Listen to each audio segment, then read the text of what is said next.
Shalom, selamat pagi dan salam sejahtera bagi saudaraku yang dikasihi Tuhan. Dimanapun saudara berada, doa dan harapan saya, saudara tetap di dalam perlindungan kasih setia Tuhan. Sebelum kita memulai segala aktivitas kita pada hari ini, marilah kita merenungkan firman Tuhan. Kita berdoa. Terima kasih Tuhan untuk penyertaan-Mu di dalam kehidupan kami. Sampai hari ini kami merasakan penyertaan Tuhan tidak pernah berhenti. Tuhan, kami mau menyerahkan seluruh kehidupan kami, segala pekerjaan kami ke dalam tangan pengasihan-Mu, sehingga penyertaan Tuhanlah yang memampukan kami untuk dapat melakukan semuanya dengan baik. Kami mau belajar di dalam firman Tuhan. Kiranya Tuhan beri bagi kami roh hikmat untuk mengerti setiap firman yang akan kami dengar. Berfirmanlah Engkau ya Tuhan, sebab kami telah siap mendengar.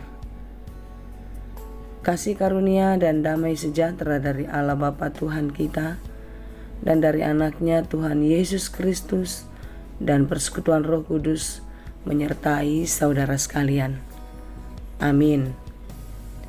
Firman Tuhan untuk kita pada hari ini yang disesuaikan dengan Almanak HKBP Selasa 25 Oktober 2022 tertulis dalam kitab Mazmur 109 ayat 26.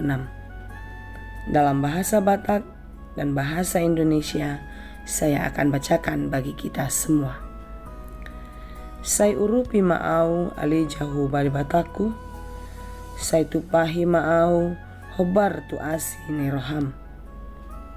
Tolonglah aku ya Tuhan Allahku, selamatkanlah aku sesuai dengan kasih setiamu. Demikianlah dikatakan.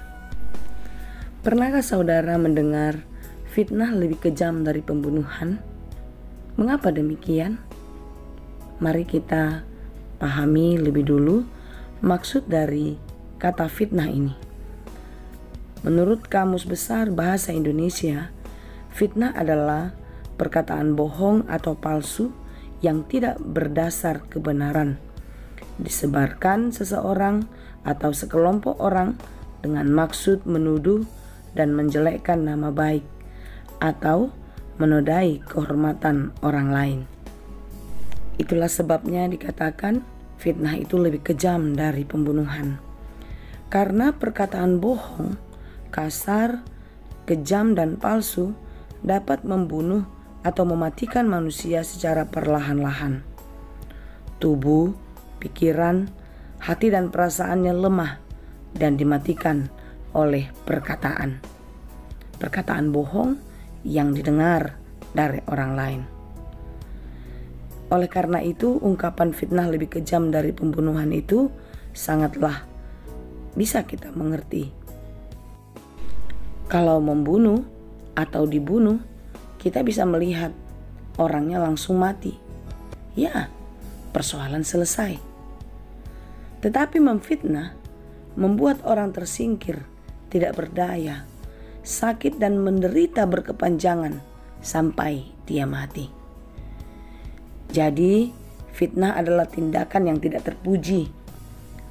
Umumnya, memfitnah adalah orang yang iri hati, dengki, melihat keberhasilan dan kebahagiaan orang lain melebihi dirinya, atau orang yang kalah dalam sesuatu kontestasi tetapi tidak mau menerima kekalahannya.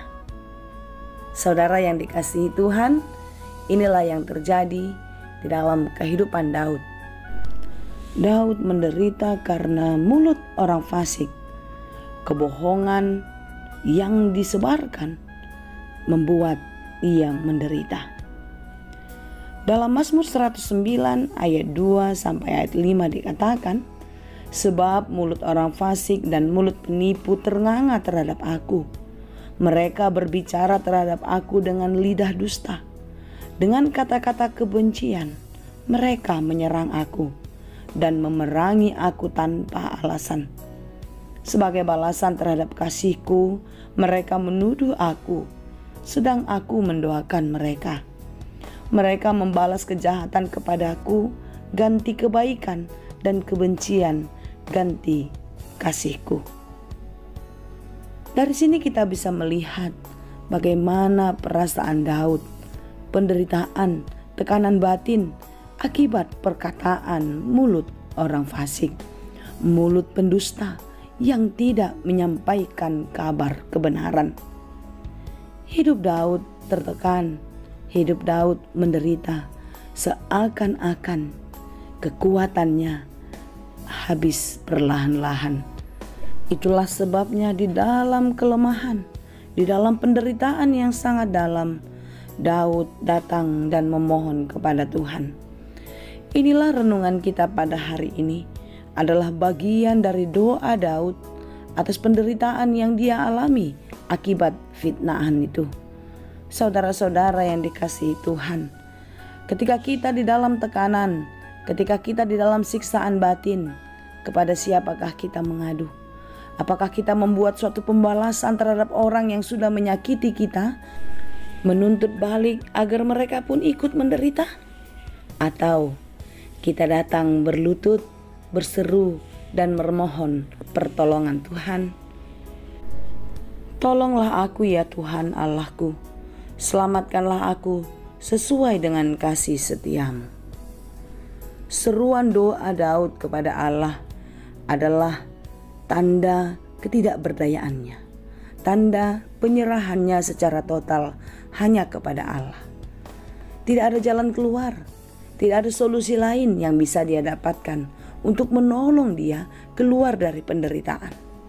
Hanya Tuhanlah satu-satunya pertolongan, hanya Tuhanlah satu-satunya jalan keselamatan baginya. Saudara yang dikasihi Tuhan, tentu sama dengan Daud. Bagi kita, Tuhan jugalah satu-satunya jalan keselamatan. Tempat kita mengadu, berseru, memohon pertolongan. Karena Dia sajalah yang akan dapat mengangkat kita dari penderitaan. Biarpun 1000 tangan menarik kita jatuh, 1000 tangan mendorong kita sampai terperosok terjerembab, satu tangan Tuhan jauh lebih kuat dari 1000 tangan itu untuk menolong dan mengangkat kita, membawa kita, membuat kita menjadi menang.